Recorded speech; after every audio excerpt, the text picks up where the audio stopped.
we define or we separate readiness and recovery because recovery implies that something's broken or your body's broken and there's a fix required.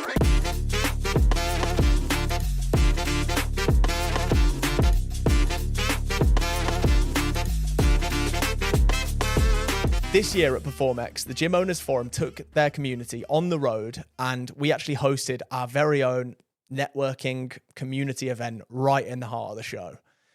Now, the conversations that we were having on the day were with doctors, gym owners, industry experts, and suppliers, all with the ultimate goal of educating, supporting, and uplifting the industry. Now, over the weeks following PerformX, what we'll do so that you guys don't miss out is be sharing those conversations that we had with those people on the stage. So without further ado, let's jump right into it. Steve, welcome to the Gym Owners Forum stage at PerformX. Thank you very much for joining us.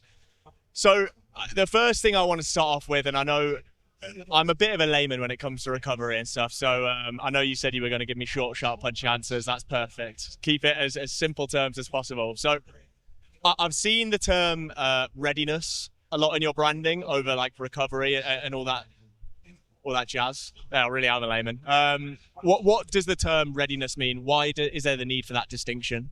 Yeah, good question, Tom, and a great one to start. So I guess at Brass Monkey and everything we do is obviously centered around cold water immersion, and that's our world.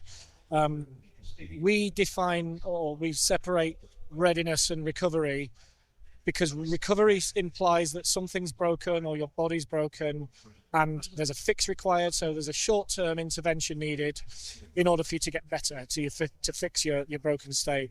Whereas readiness is very much about preparing you for what's to come. So readiness sort of shifts that a little bit to make you think about, this is something that needs a bit more focus on what am I preparing for, what's coming next.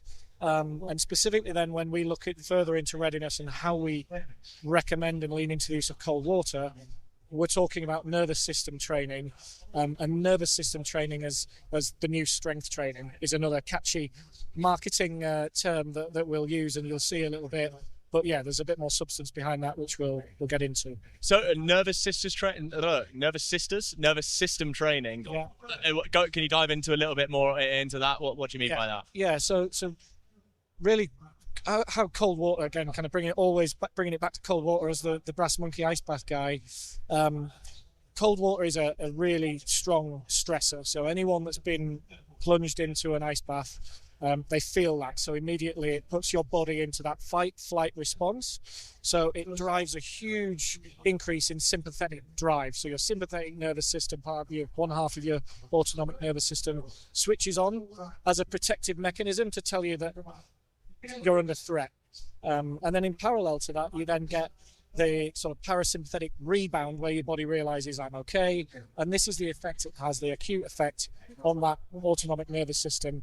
And that's what we describe. So we're trying to build capacity, and something that we also love to talk about is cold water immersion is building capacity for life, helping you deal with stress.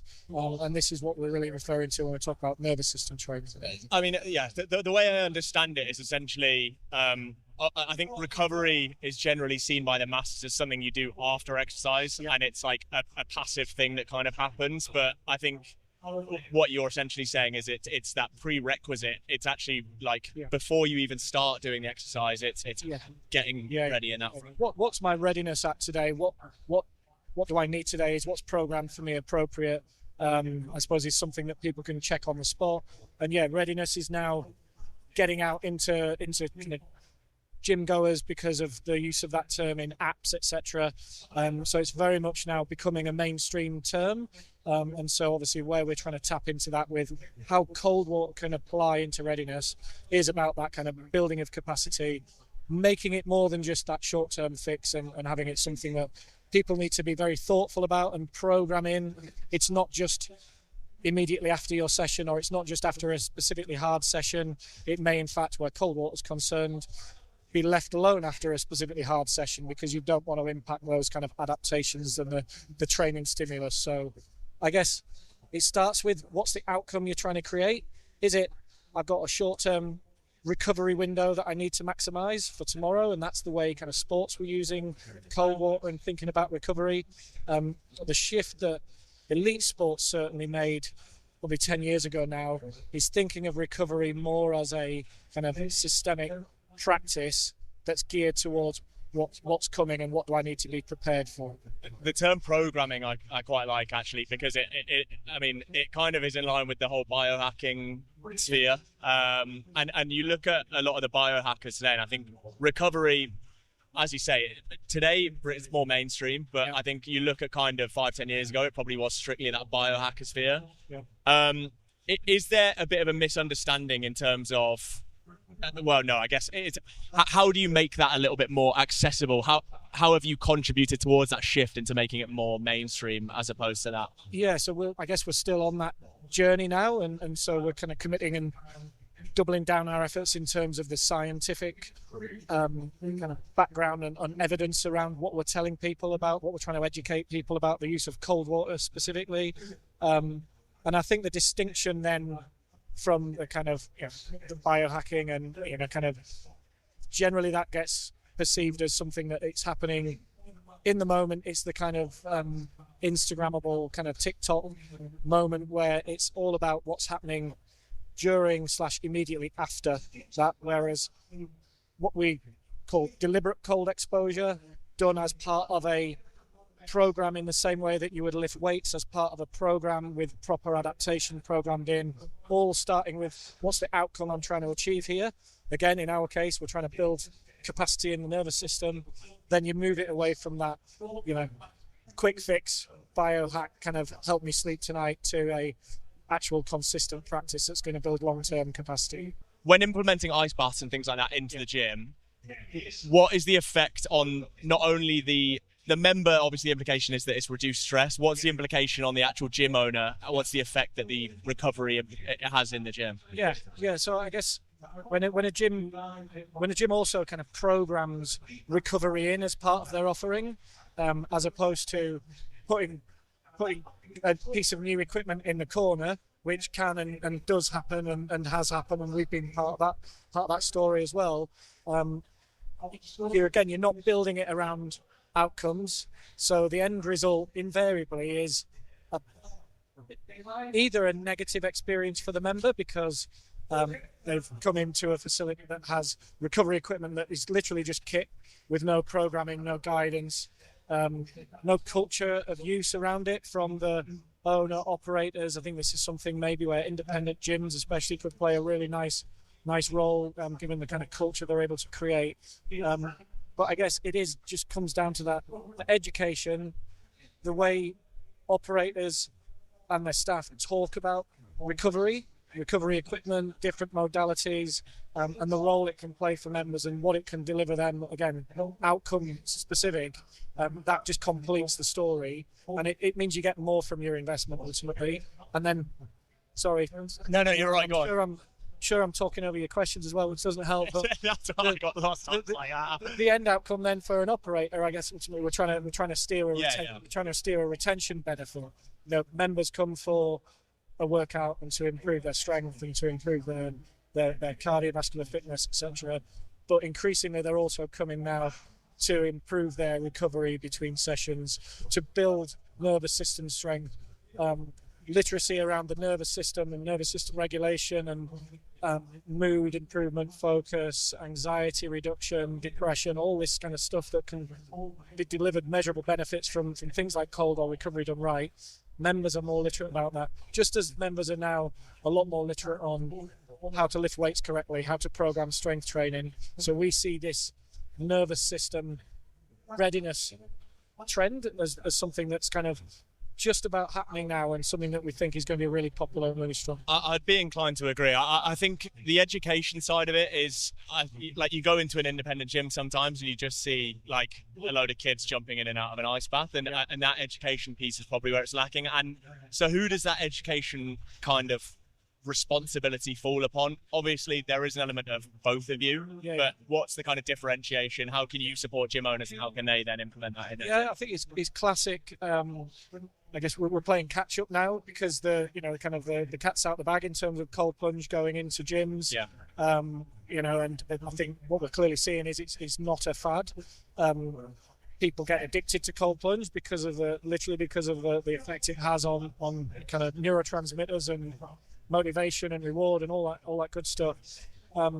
So we need to catch up. We need to, as a supplier, support in the same way other fitness suppliers have done around education, around master trainers, academy that will benefit from our commitment certainly into better understanding the research, taking on kind of scientific oversight with some of our recruitment lately to help us validate our claims. So we're not just making more fantastic marketing claims. There's actually weight to it.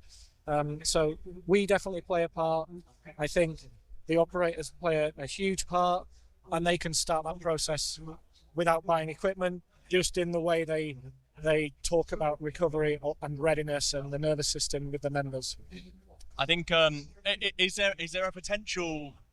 I don't want you to start fear mongering and maybe bad mouthing recovery, but what is the downside to like not implementing and educating your members and users properly? I guess again the downside really, obviously, whilst there's obvious kind of risks to the wrong people who haven't been properly screened and vetted going into an ice bath as the extreme stressor example, when done safely and properly programmed, fantastic. But there is obviously risk there.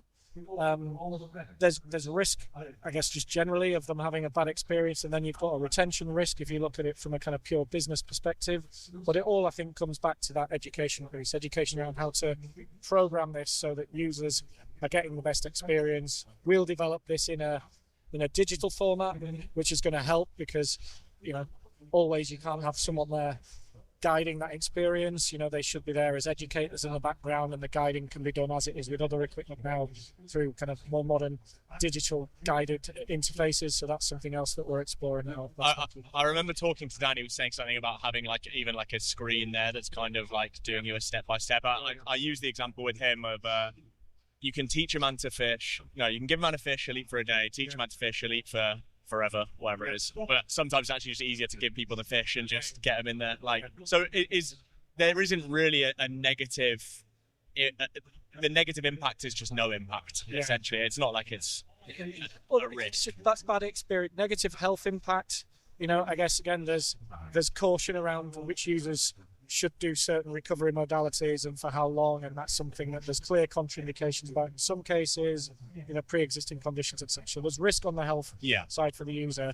The risk of recovery not done right, and what we call again, another catchy term that Dan's great at and we like to talk about in Brass Monkeys, we call the recovery gap, which is in essence the difference between what members kind of need to guide them along this readiness and recovery journey, and what sometimes operators are giving them by just providing kit. So kit, whether it's the right kit or the wrong kit, without the right education and support around it, will ultimately result in a bad experience.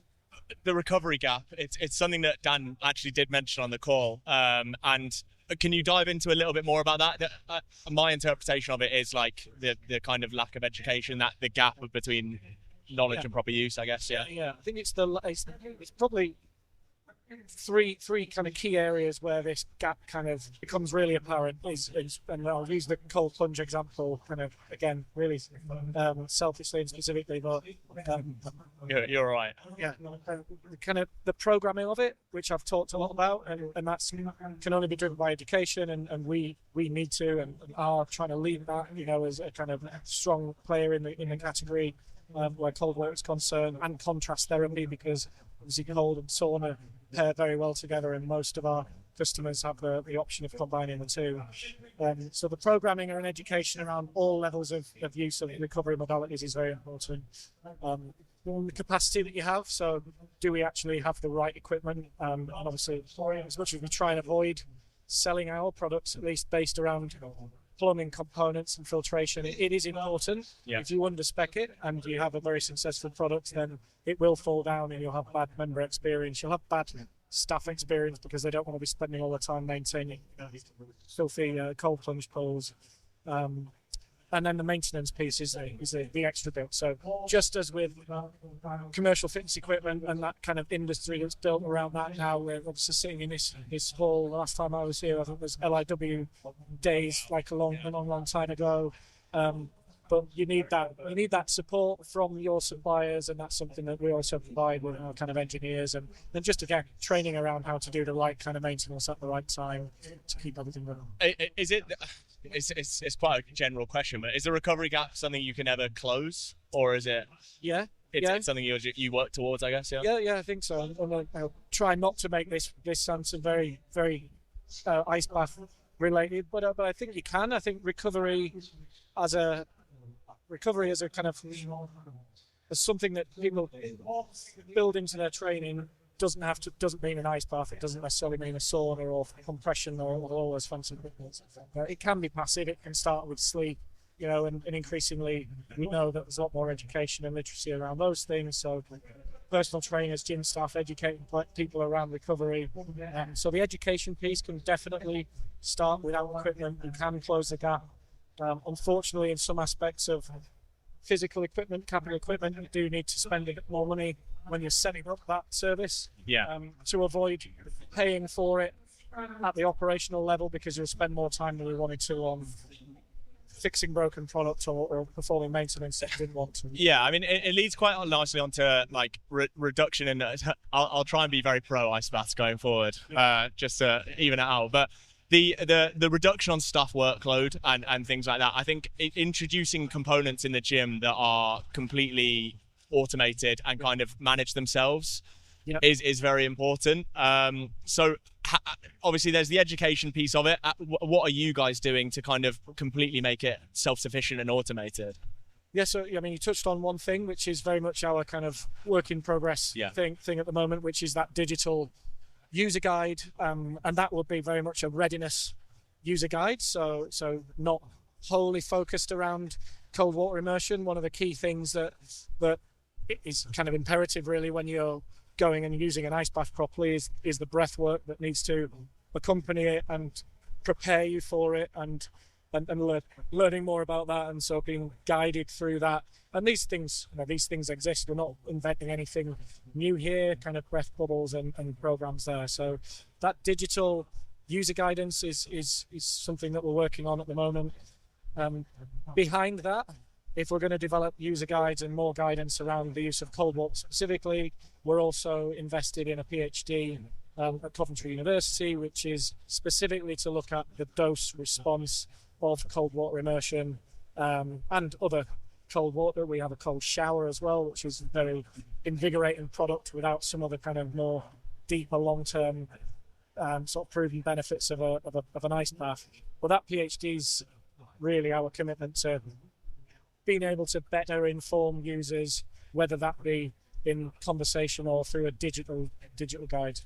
Does the PhD, I mean, the answer is probably both, but is it part of it like kind of making it the science objective and improving that science, and then also that education side as well? So, I mean, we get asked daily, pretty much every conversation we have with existing and potential customers is around how best to program cold water immersion. And we know what we know, and there is a body of research, and there's very sound, kind of mechanistic arguments as to why it feels great and why it could, and we believe, build that nervous system capacity, allow people to tolerate more, to regulate better, all that kind of stuff. So we've built that kind of model already. We just need the science to underpin it, so that again, if we're going to tell people, okay, based on what we can see about your state today, whether that be data from wearable devices or answers they've given, here's what we would recommend. You're going to be in this one, which is not quite as cold, and you're going to be in there for a little bit longer,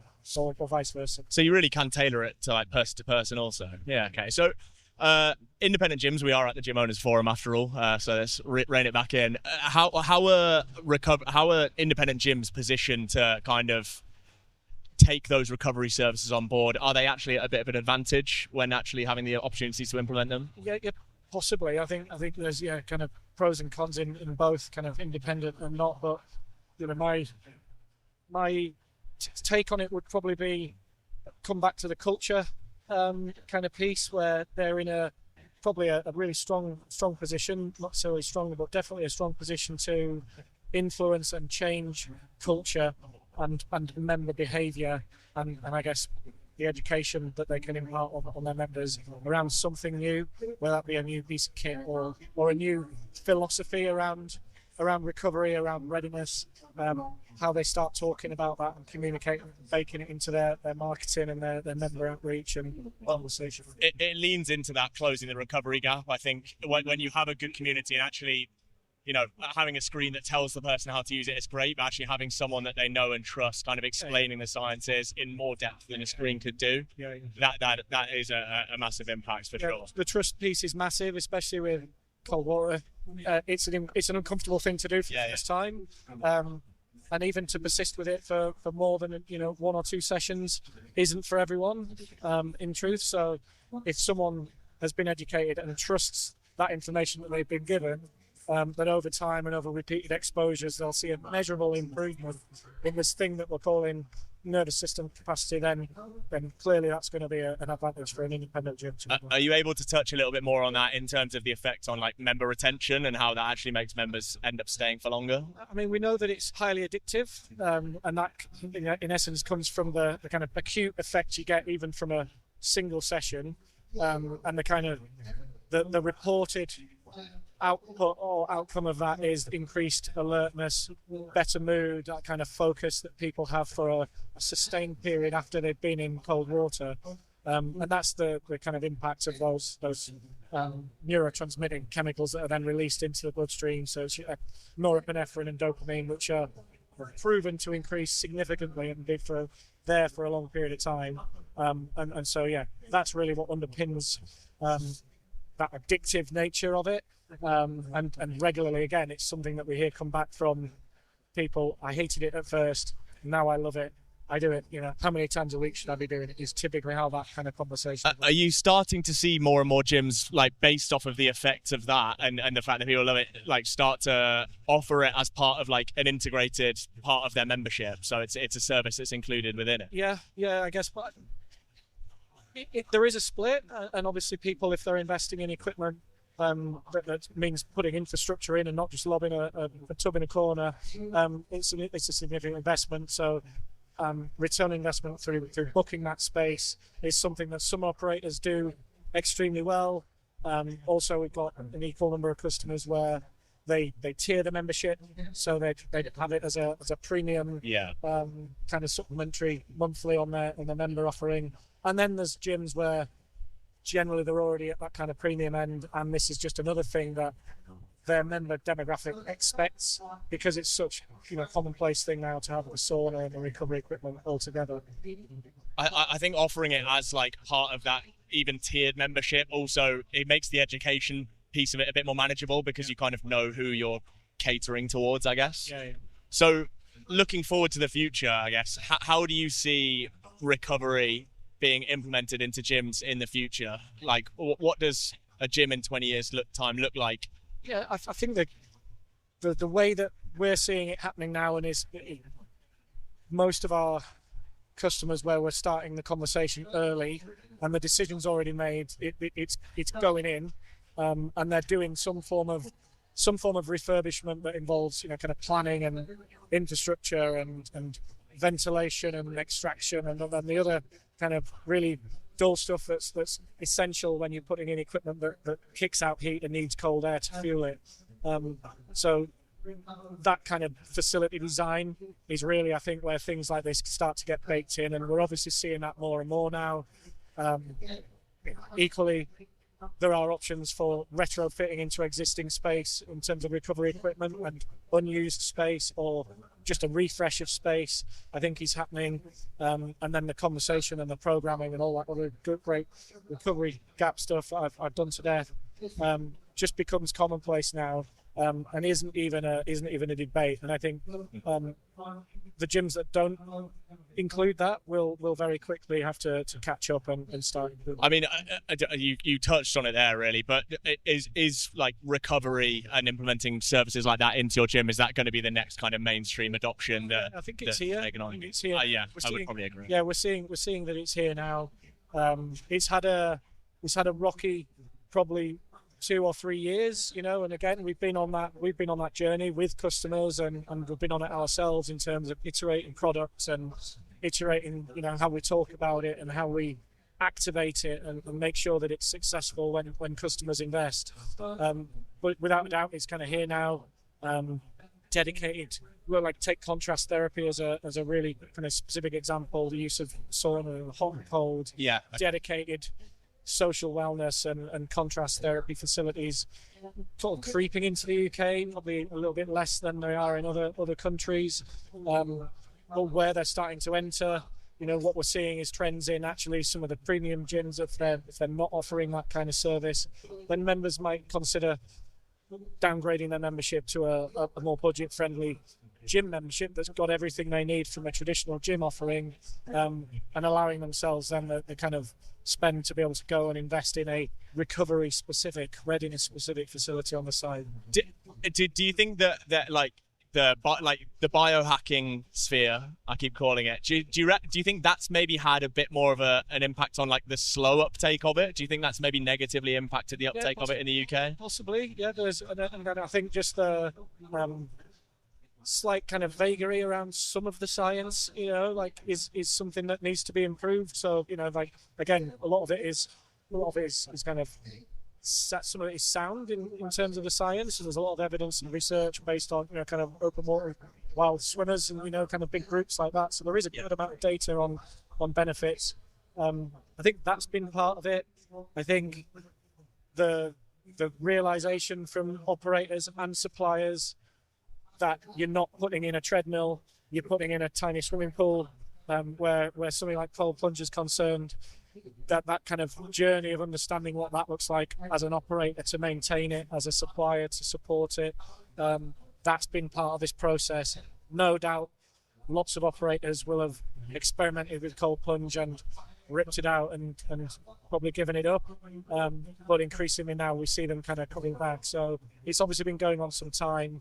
Feels like we're at that tipping point now where it's more making a proper go of it, and we're making it successful. So obviously, do you think it will be, I know you did briefly say then, do you think it will be like every single, let's fast forward 20 years, it will be every single gym will just have it as some form, like you even look at it like a Pure Gym, for example, they will have some form of recovery? Yeah, but I think so. I think it's the next. I think it's the next trend. I mean, when we walk around gyms with operators, especially large facilities, and they talk us through the different spaces they've got.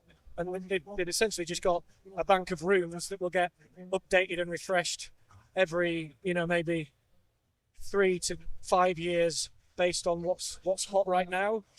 Whether that's a new specific class format, whether that's a new form of group training, the combination of new things, competitive kind of fitness games, these kind of things are now booming, and so how long it will last, clearly, kind of crystal ball gazing. Yeah. But this feels pretty sticky given the I would say so. Given the shift and towards and the tension given around the mental health aspect, and then obviously we're talking about tapping into the mental and the physical kind of systems with something like recovery, and I think that's what gives it legs to last. I think also you look at the US, you look at actually like high level athletes, realistically, like they're not going to be doing things that are just completely like pseudoscience. There's definitely a backing to it. So I'm an independent gym owner. I want to get started with the recovery today. What's the first kind of step that I take to start that journey? I think it's research mode. Exploring, not necessarily exploring equipment or suppliers to begin with. I think exploring evidence base, trends, and then what's behind them and what supports them. That's something we're always very happy to get into those conversations as well. Clearly, at the end of it, we're going to hopefully sell them an ice bath. After the research phase, I guess it comes down to what's right for them, what fits their member demographic. So actually kind of taking what's kind of known and proven and what will deliver the outcomes that their members want. And from that will then lead you very kind of explicitly to what you should be implementing. And then it's go out and speak to other operators that have done it, whether that be kind of peers and people you have good relationship with, or whether it be through introductions from suppliers, tour the facilities that have implemented it, whatever you kind of land on as your operator. But I think not something to be rushed into. And obviously most gym operators, they're kind of running a business that they're very kind of attached to, and they would want to do a lot of research before diving in. And obviously speak to Brass Monkey. At some point. Obviously. Yeah, no, Steve, thank you so much. That was an absolute pleasure. All the best. That is all for this episode of the PerformX edition of the Gym Owners Forum podcast. I hope you enjoyed the episode. I thoroughly enjoyed all of the conversations that I had from the 2 days of the show. Would highly recommend anyone to check out PerformX next year and just other industry events in the UK. If you enjoyed the episode and you want more like it, head to YouTube or anywhere you can get podcasts and look for the Gym Owners Forum podcast. If you want some more quick fire and actionable tips, head to our socials where we're posting regularly about insights and just general tools and things we find from the industry right there directly to you. And if you just want to get in touch, reach out to us, DM us, email us, go to our website, reach out, and we're always happy to have a chat and a consultation on how we can help. With that said, see you on the next episode.